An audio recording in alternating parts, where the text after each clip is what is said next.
या कुक्षि विवरे कृत्वा स्वयं रक्षति सर्वतः नमामि जननीं देवीं परां प्रकृतिरूपिणीं कृच्छ्रेण महता देव्या धारितोऽहं यथोदरे तत्प्रसादात् जगद्दृष्टं मातुर्नित्यं नमोऽस्तु ते पृथिव्या यानि तीर्थानि सागरादीनि सर्वतः वसन्ति यत्र तां नौमि मातరం భూతిహేతవే. మాతృదేవో భవ. ఇప్పుడు మనము ఫిబ్రవరి నెల 2026 సంవత్సరంలో గోచార ఫలితాలు ద్వాదశ రాశి వారికి ఎలా ఉన్నాయో తెలుసుకునే ప్రయత్నం చేద్దాము. తులారాశి వారికి ఫిబ్రవరి నెల 2026 సంవత్సరంలో గోచార ఫలితాలు ఏ విధంగా ఉన్నాయో సశాస్త్రీయంగా తెలుసుకునే ప్రయత్నం చేద్దాం. ఇక్కడ తులారాశి వారికి చతుర్థ స్థానంలో శుక్ర, రవి, కుజ, బుధ 4 గ్రహాలు సంచారం చేస్తున్నాయి. ఈ 4 కూడా కొద్ది రోజులు మాత్రమే ఉండి మరలా 4వ స్థానం నుండి 5వ స్థానం అయినటువంటి కుంభంలోనికి ప్రవేశిస్తాయి. అక్కడ ఇంతకు ముందే ఈ 4 గ్రహాలతో పాటు ముందుగానే రాహుగ్రహం అక్కడ 5వ స్థానంలో ఉన్నది. వీటి ఫలితాలు ఏ విధంగా ఉన్నాయో తెలుసుకునే ప్రయత్నించారు. ఇక్కడ 4వ స్థానంలో శుక్రుడు అంటే మకరంలో, 4వ స్థానం అంటే ఇక్కడ మీకు తులారాశికి 4వ స్థానం మకరం అవుతుంది. మకరంలో ఒక 5 రోజులు, అలాగే కుంభంలో 5వ స్థానం అయినటువంటి కుంభంలో ఒక 23 రోజుల పాటు సంచారం చేస్తూ ఉన్నారు. ఇక్కడ 4, 5 స్థానాలలో 2 స్థానాలలోని కూడా శుక్రుడు మంచి యోగాన్ని ఇవ్వబోతున్నాడు. 4వ స్థానంలో ఉన్నప్పుడు తల్లిగారి ఆరోగ్య విషయంలోనూ, విద్య విషయంలోనూ, భూమి, గృహము, వాహనము, మన స్వభావం ఇత్యాది విషయాలన్నింటిలో కూడా 5 రోజులు మంచి మనకి అనుకూలమైనటువంటి ఫలితాలన్నీ ఇస్తూ ఉన్నారు. అట్లాగే ఇక్కడ తదుపరి కుంభంలో ప్రవేశించి 23 రోజుల పాటు అక్కడ సంచారం చేస్తున్నారు ఈ నెలలో. కాబట్టి 5వ స్థానంలో కూడా మంచి సంతానం మీద మంచి అంటే సంతానం బాగా చదవటము, వారికి ఏదైనా దైవదత్తమైనటువంటి కళలు ఉంటూ ఉంటాయి కొంతమందికి. ఒకళ్ళు చిన్నపిల్లలు ఊరికే మంచిగా డ్రాయింగ్ ఇస్తారు, ఎవరి దగ్గర నేర్చుకోరు. అలాగే పాటలు బాగా పాడతారు, అది ఎవరి దగ్గర నేర్చుకుని ఉండరు. ఇవన్నీ దైవదత్తం. మనం నేర్చుకునేది వేరు, దైవదత్తం వేరు. అటువంటి లలిత కళలన్నీ కూడా శుక్ర భగవాను యొక్క అనుగ్రహం వల్ల సంభవిస్తూ ఉంటాయి. అటువంటి వాళ్ళు ఈ పాటల్లో వాటిలో రాణించడానికి, ఇక్కడేమో 4వ స్థానంలో ఉన్నప్పుడు విద్య విషయంలోనూ, భూమి విషయంలో, గృహాల విషయంలో అన్నింటిలో రాణించడానికి చాలా చక్కటి అవకాశాలన్నీ కూడా కనిపిస్తూ ఉన్నాయి ఇక్కడ. అంచేత సుఖాలన్నీ అనుభవిస్తారు. అలాగే ఎక్కువ రోజులు 25 మనకి సుమారుగా 23 రోజుల పాటు 5వ స్థానంలో ఉన్నారు కాబట్టి పిల్లలు కూడా అక్కడ కూడా మంచిగా రాణిస్తారు. ఈ విధమైనటువంటి ఫలితాలు, మంచి స్నేహం చేయటం, బాగా చదవటం, మన పిల్లవాడు ఎలా, మన సంతానం ఎలా ఉండాలి, ఎంత బాగా చదవాలి అని మనం కలలుగంటాము. ఆ స్థాయిలో వాళ్ళు అదే మంచి ప్రదర్శించగలుగుతారు. ఆ విధమైనటువంటి విధానంగా శుక్ర భగవాన్ యొక్క అనుగ్రహం వల్ల. ఇకపోతే రవి యొక్క సంచారం తీసుకున్నట్టయితే 4వ స్థానం అయినటువంటి మకరంలో ఒక 13 రోజులు సంచారం చేస్తూ ఉన్నారు. తదుపరి పంచమ స్థానం అయినటువంటి కుంభంలో మిగతా రోజులన్నీ కూడా అక్కడ 15 రోజుల పాటు అక్కడ సంచారం చేస్తున్నారు. అయితే ఇక్కడ చెప్పొచ్చేది ఏంటంటే 4వ స్థానంలో కానీ 5వ స్థానంలో కానీ రవి యోగించజాలడు.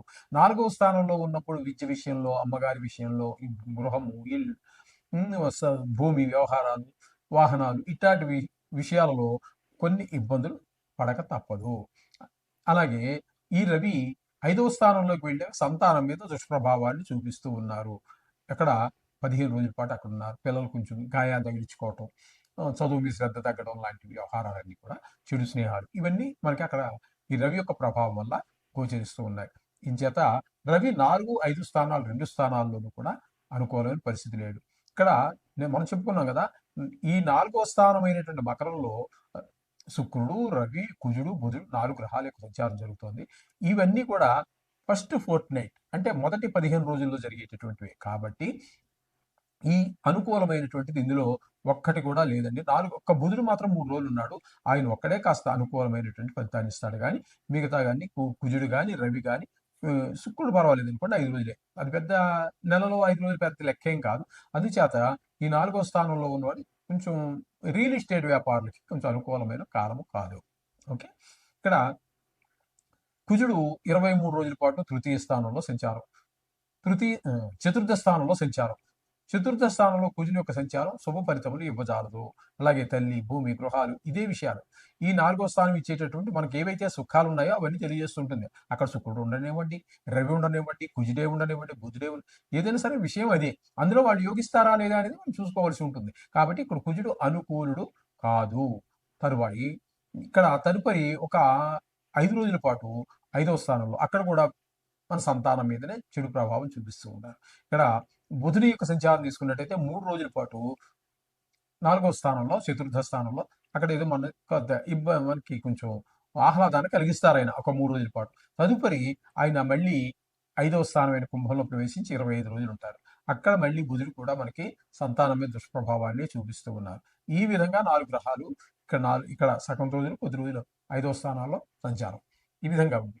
అయితే ఆల్రెడీ 5వ స్థానంలో రాహు ఉండనే ఉన్నారు. ఆయన చాలా కాలంగా ఉన్నారు, ఈ నెల రోజులతో సంబంధం లేకుండా.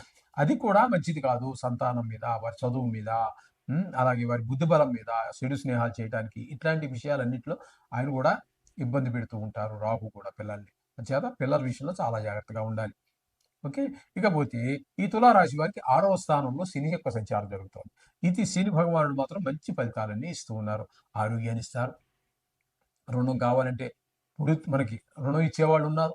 మనం ఎవరికైనా రుణం పడి ఉన్నాము, వాడికి ఇవ్వవలసినటువంటి ధనాన్ని ఇచ్చేసి హాయిగా ఊపిరి పీల్చుకునేటువంటి పరిస్థితి ఉంటుంది. అంటే మొత్తం మీద ఈ శని భగవానుడి వల్ల మనకి ఆర్థికమైనటువంటి ఇబ్బంది ఉండదు. ఇవ్వాల్సిన వాడికి ఇచ్చేయగలుగుతాం, తేగలిగితే తేగలుగుతాం, ఎట్లయినా సరే అది చేయగలుగుతాం. అది శని భగవానుడు మనకి ఇచ్చినటువంటి ప్రసాదం. ఇకపోతే గురు యొక్క సంచారం భాగ్యస్థానంలో జరుగుతోంది. ఇది చాలా ఉత్తమమైనటువంటి ఫలితాన్ని మనకి అందజేస్తూ ఉంటుంది. పెళ్లి కానిటువంటి వారికి పెళ్లి అయ్యేటటువంటి ఒక అవకాశం, పెళ్లి కుదరటం కానీ, పెళ్లి అవ్వటం కానీ ఇట్లాంటి విషయాల్లో మనకి బాగా ఉంటుంది. అలాగే పెళ్లి అయిపోయి ఉన్న వారికి వారి మధ్యన అన్యోన్య దాంపత్యం ఏర్పడుతూ ఉంటుంది. ఈ విధంగా మనకి 9వ స్థానంలో గురు సంచారం వల్ల తండ్రి గారి ఆరోగ్య విషయంలోనూ, దాన ధర్మాలు, గుళ్ళకి గోపురాలకి తిరగటము, అలాగే దైవ దర్శనం లభించడం లాంటి మహత్కార్యాలన్నీ కూడా మనకి 9వ స్థానంలో గురు సంచారం వల్ల కలుగుతున్నాయి. ఇకపోతే ఏకాదశ స్థానంలో కేతుగ్రహ సంచారం, ఈయన కూడా చాలా చక్కటి ఫలితాలన్నీ కూడా ఇస్తూ ఉన్నారు. ఇక్కడ మనకి చాలా చక్కటి ఫలితాలు ఇస్తూ ఉన్నారు ఏకాదశ స్థానంలో. కాబట్టి ధనానికి లోటు ఉండదు. మీరు ఏ వ్యవహారం మొదలెట్టినా కూడా దాన్ని దిగ్విజయంగా పూర్తిగా చేయగలుగుతారు. ఆదాయం బాగుంటుంది.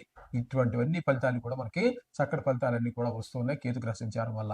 ఇంకా మొత్తంగా మనం చెప్పుకోవలసి వస్తే తులారాశి వారికి ఈ ఎక్కువ కాలం ఒకే రాశిలో ఉండేటటువంటి గ్రహాలైనటువంటి 4 గ్రహాలు గురువు, శని, రాహు, కేతు, ఇందులో 3 గ్రహాలు అత్యంత అనుకూలంగా ఉన్నాయి. శని అనుకూలంగా ఉన్నాడు, గురువు అనుకూలంగా ఉన్నాడు, కేతు అనుకూలంగా ఉన్నాడు, రాహు ప్రతికూలంగా ఉన్నారు. కానీ ఇక్కడ మీకు శుక్రుడు కూడా మీకు మనకి నెలకి నెల రోజులు కూడా మనకి అనుకూలమైనటువంటి పరిస్థితిలో ఉన్నారు. ఇక చెప్పాలి అన్నట్టయితే బుధుడు కూడా పర్వాలేదు. బుధుడు కూడా మనకి 5వ స్థానంలో బుధుడు అనుకూలత లేదు, కానీ కుజుని యొక్క అనుకూలత లేదు. ఓకేనండి. మొత్తం మీద 3 పెద్ద గ్రహాలు అయినటువంటి 3 గ్రహాల అనుకూలత ఉన్నది. శుక్రుడు పూర్తిగా అనుకూలంగా ఉన్నాడు. ఇంతవరకు మనం సరిపెట్టుకుందాము. 4 గ్రహాల యొక్క అనుకూలత నెలకు నెల రోజులు ఉన్నది. చాలా బాగుందనే చెప్పుకోవాలి. అయితే కొన్ని గ్రహాల ప్రతికూలత ఉండనే ఉంటుంది. కొన్ని గ్రహాల అనుకూలత, కొన్ని గ్రహాలు సాక్షాత్ భగవంతుడే మానవుడుగా పుడితే కూడా వీటి నుంచి తప్పించుకోరు. మానవ ధర్మాలే పాటించాలి. తప్పించుకోగలరు, కానీ తప్పించుకోకూడదు. ఏంటంటే మానవుడిగా పుడితే మానవ ధర్మాలే పాటించాలి. కాబట్టి ఈ విధమైన ప్రతికూలతలు, అనుకూలతలు ఉంటాయి. వీరు ఖచ్చితంగా నవగ్రహాలకి ఇది బాగుంది కదా అని చెప్పి వదిలిపెట్టద్దండి. మనకి బాగున్నా బాగకపోయినా గ్రహస్థితి మనం వారిని, దేవుడిని ఎప్పుడు విడిచిపెట్టమాకండి. అలాగే ఇంకా కొన్ని ఇబ్బందులు ఏమైనా ఉన్నవారైతే ఈ మహాశివరాత్రి రోజున దర్శనం చేసుకోండి. శివుడి యొక్క దర్శనం, సంకటహర చతుర్థి వస్తోంది. ఇవన్నీ కూడా మీకు ఈ గ్రహ దోషాన్ని తీసేయడానికి సమర్థమైనటువంటి పరిస్థితి. కాబట్టి వాటిని తప్పకుండా పాటించండి. శుభం భూయాత్. ఉపజాలరం. ఈ విధమైన ఫలితాలన్నీ దానివల్ల వస్తుంది. అంటే ఈ 4 గ్రహాలు శుక్ర, రవి, కుజ, బుధ ఎంతో కొంత ఏకాదశి స్థానంలో ఉండగా యోగిస్తున్నారు. ఏ స్థానంలోకి వెళ్ళి మధ్యలో వెళ్తున్నారు, నెల మధ్యలో. కాబట్టి వీటిని సంక్రమణం అవ్వచ్చు, తప్పేమీ లేదు. ఆ సంక్రమణం జరిగిన తర్వాత అంటే సెకండ్ హాఫ్ అంతా కూడా మనకి ప్రతికూలమైన ఫలితాలే ఉన్నాయి. ఇకపోతే రాహుగ్రహం ఇది నెల రోజుల నుంచి కూడా ఈ నెల రోజులు కూడా మొత్తం వ్యయ స్థానంలో ఉంటుంది. అది కూడా ధన వ్యయము, ధన నష్టం ఇవన్నీ కల్పిస్తుంది. మొత్తంగా మనం చెప్పుకోవాలి అన్నట్టయితే ఇందులో వీరికి అనుకూలమైన ఫలితాలు, పూర్తిగా అనుకూలమైన ఫలితాలు ఇచ్చేది ఒక కేతు గ్రహము, ఒక శుక్ర గ్రహము. మిగతావి రవి, ఈ కుజ, బుధ ఇవన్నీ కొద్ది కొద్ది రోజులు మాత్రం మనకి ఏకాదశంలో ఫలితాలు ఇస్తుంది. పూర్తిగా నెలకి నెల ఇచ్చే పెద్ద గ్రహాలు తీసుకున్నట్టయితే శని, కేతు 2 గ్రహాలు మాత్రం సుఫలితాలు ఇస్తూ ఉన్నాయి. కాబట్టి ఏం కంగారు పడకండి. దీనికి ఏం కంగారు పడాల్సిన పనే లేదు. ఇది గోచారం ఇది. ఇది మన జీవితం మీద దీని ప్రభావమే 10-15 అదే నిష్ణాతులు అయిన వాడు చెప్తే. కథ చెప్పేదే అది కూడా ఎంతవరకు మరి దేవుడికే తెలియాలి. అంచేత మన వ్యక్తిగత జాతకమే ప్రధానం. దాన్ని బేస్ చేసుకొని దీన్ని అనుసంధానం చేసుకోవాలి. అది మనకి ఇంచుమించుగా 70% వరకు దాన్ని మనకి సూచిస్తుంది. మన జీవితం ఏ విధంగా వెళ్తుంది, ఏ ఆపద రాబోతోంది, ఏ సుఖం రాబోతోంది, యోగిస్తుందా, యోగించదా అన్నీ కూడా మనకు తెలియజేసేది వ్యక్తిగత జాతకం. అది మాత్రం రాయించుకోండి, చెప్పించుకోవద్దండి. ఎవరైనా చెప్తారంటే వద్దని చెప్పేసి రాయించుకోండి ఒక పుస్తకం మీద. అది మీరు చాలా కాలం 10 సంవత్సరాలు, 20 సంవత్సరాలు, 30 సంవత్సరాలు కూడా పెట్టుకోవచ్చు. నిష్ణాతులైన వారు రాసిన దాన్ని జరుగుతాయి. అంతే నోటితో చెప్తాను ఏంది మీరు 2 నెలలకో 3 నెలలకో మీరు మర్చిపోతారు.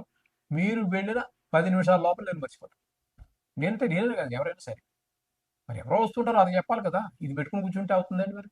అంచేత date of birth, time of birth, place of birth అన్నీ ఉన్నప్పుడు జాతకం రాయించి పెట్టుకోండి. దాన్ని శుభ్రంగా బైండింగ్ చేసి పెట్టుకోండి. మీకు ఎంతకాలం కావాలంటే అంతకాలం దాన్ని పాడు చేసుకోకుండా జాగ్రత్తగా ఒక డాక్యుమెంట్ ఇంటి కాగితాలు ఎలా జాగ్రత్త పెట్టుకుంటారు, స్థలం కాగితాలు ఎలా జాగ్రత్త పెట్టుకుంటారు, అట్లాగే దీన్ని కూడా పెట్టుకోండి. అది చాలా చాలా చాలా ఇంతకంటే చెప్పడానికి ఏం లేదు. చాలా ఉపయోగకారి. రేపు మర్నాడు రాసినవాడు ఉండకపోవచ్చు. మరో పండితుడి దగ్గరికి వెళ్ళాం, కరెక్ట్గా రాసిన బ్రహ్మాండంగా ఉంది, ఇది ఇలా జరుగుతుందని ఆయనే చెప్పేస్తాడు. సరిగా రాసిందని మరో సరి అని తెలుసుకున్నవారు ఈజీగా చెప్పగలుగుతారు. నాకు ఏం రాదు, ఆయనకి ఓం నమ శివాయ. ఆయనకి రాదు, నాకు రాదు, రాసినోడికి రాదు, చదువుకున్నోడికి తెలియదు, మరి ఎవరికి బట్టి ఆయనకి ఏం రాదు. ఇంకేం చేసేది ఏమి ఉండదండి. ఇదో కాలక్షేప వ్యవహారం. శుభం.